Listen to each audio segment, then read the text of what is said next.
As far as leaks go, this decade has been absolutely brutal for Rockstar Games. Think about it. We had the big GTA 6 gameplay leak of 2022, and the person behind all of that was just like the most bizarre human being ever. And then following that, we had the trailer for GTA 6 leaking 48 hours prior to when it was supposed to go live. What about today? What about now? Well, we're seeing more and more beta versions being spread online, so that's bad for Rockstar Games, sure, but that's really exciting for me and a lot of you, I would assume. Bully Scholarship Edition beta, Liberty City Stories beta, Vice City beta, Manhunt 1 beta, Manhunt 2 beta, not to mention the many internal documents that have now been uploaded. For instance, yesterday, just as of the making of this video, less than 24 hours ago, a 30-page design document for Manhunt 1 was shared on GTA forums. Now this document is actually pretty cool because it not only contains information about how Rockstar plans their games, but it also has quite a few mentions of unused content. You know, I myself am actually responsible for one of these leaks happening, just on a way smaller scale, not at all on the same scope as like GTA 6's trailer getting leaked. You see, about 10 years ago, I got my hands on a press kit for Bully. Press kits, they're basically just little summaries of like, here's our marketing strategy for this video game we're making or whatever product it is. It could be a music album, a video game, a movie, whatever. You're selling something in media and you're going to be marketing it to people. So naturally, Rockstar had a Bully press kit. And after acquiring it, I scanned all the pages and then uploaded them to my YouTube channel so that other fans of the game could enjoy them too. I mean, technically, that is an instance of me leaking internal information from Rockstar that was never meant to be seen by the filthy, unwashed masses. You disgust me.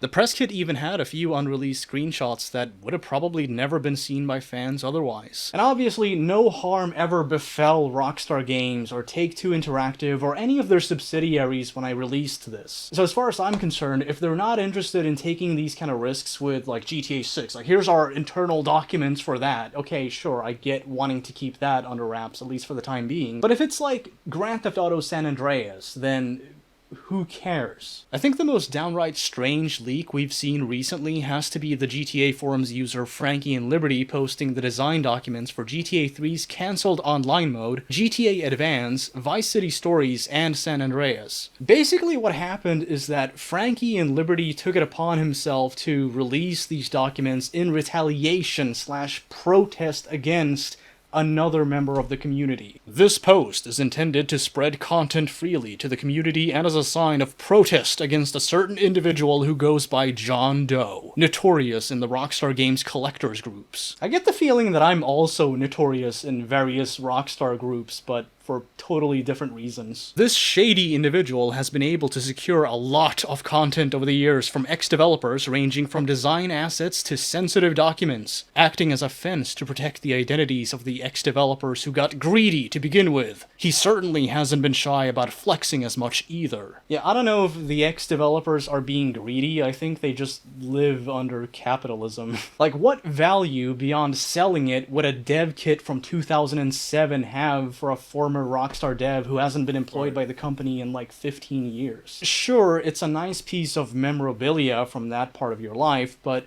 realistically, what can you as a former developer really do with a dev kit from 2007? His MO has been to either promise others content that he didn't own at an increased price based on another posting, or buying stuff for cheap and then reselling it at 10 times the price. He's a known fence for illegal stolen content from Rockstar, and his greed has caused previous leaks, such as those of the Manhunt 1 and 2 early builds. You ever find yourself wishing desperately that you could recall a name? I know for a fact that when these leaks happened, I spoke to people in the Manhunt community because as a Bully fan, I'm like, oh my god, how would I feel about that? I'm curious, I'm gonna go talk to them now. At least on a couple occasions, there was one individual, one name, that was described almost to a T, the exact same way as in this post. I don't know. Can't recall it. Fuck. But yeah, anyway, so the post goes on to explain that John Doe has engaged in all manners of shady bullshit. He gets a hold of pre-release content, jacks up the price, charges people differently depending on whether he likes them or not, and uses his connections solely for his own gain. What I find interesting is that whereas most Rockstar Games collectors like Vadim M use what they have to educate and entertain the rest of us, John Doe only sees customers, some of which he can squeeze even more money out of than others. Selling and trading dev kits is fine, in my opinion. I think it would actually be a bit hypocritical for me to be here on camera and be like, oh no, people shouldn't sell those, even though I bought a couple of them from somebody who sold them to me. I didn't buy the dev kits from a developer directly, but one of them still has a Property of Rockstar New York City sticker on it, so you do the math. Unfortunately for me, the person that I bought this thing from was quite the opposite to John Doe. He actually took this item off the auction list because he knew that I would be using it to make videos and that I would be documenting my findings for other people to see. So instead of just selling it to the highest bidder, he held off on it because he knew that you guys would be watching my videos where I talk about it. Now that's cool. Sharing is caring. I think that's today's lesson, folks. Sharing is caring. By the way, you can't have this. This is mine. Now, usually the way this all goes down is a bit different. Normally, it's social engineering in a nutshell. Someone, somehow, somewhere gets a hold of a Rockstar Games developer and then manipulates that person into selling them beta content, be it a dev kit or a disc or design documents or what have you. And as soon as they're sold whatever it is they're buying from the developer, they make a copy of it. I can promise you that. Especially discs. If it's like, here's a rare, pre-release disc of Vice City from like a month before it released. Even that, if there's barely any differences on that disc, the person who has it to begin with has made at least a copy of it. And usually what they do at that point is they jack up the price. They're like, I'm gonna sell this at a higher rate because it's a super rare collectible and I already have all the content on the disc anyway, so yeah, win-win. Essentially business as usual, shady dealings behind closed doors, deceptive tactics, and then at the end of the day, customers getting screwed. If there's any silver lining to all of this, it's the many archives we now have of Grand Theft Auto, Bully, and Manhunt history. Oh, speaking of archives, here's a fun little factoid I discovered when researching this video. You can actually play GTA 1 on Web Archive. It runs like ass, but still, that's pretty cool. Anyway, back on point. Folks, if I'm gonna be honest, I'm kinda excited. You see, on one hand, I feel bad for any developer who's had their works shared publicly without their say. That is messed up. But on the other hand, I'm like, yes! Now, of course, being the bully guy, I naturally have to end my video with this.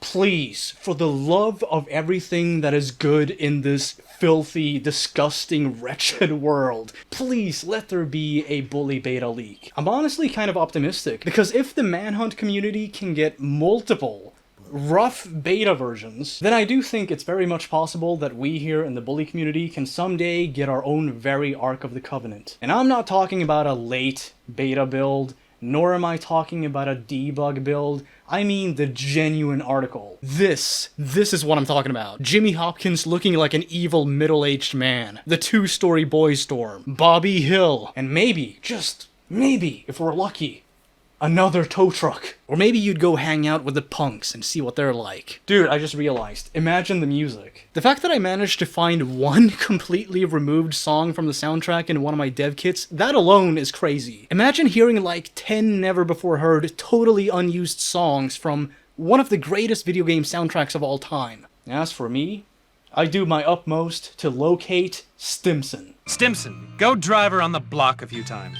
Jokes aside, I think the first thing that I would do, my immediate instinct when playing the beta version of Bully, would be to just immerse myself in the game and just let it take me away. And then after I've played it from beginning to end, I'll make a video. A big-ass video. What do you reckon, audience? Do you think we're ever gonna get to play this bad boy? And let's say if or when a beta version of Bully comes out, what is the first thing you're gonna do? Let me know in the comments below. And don't forget, you never know when it's gonna happen.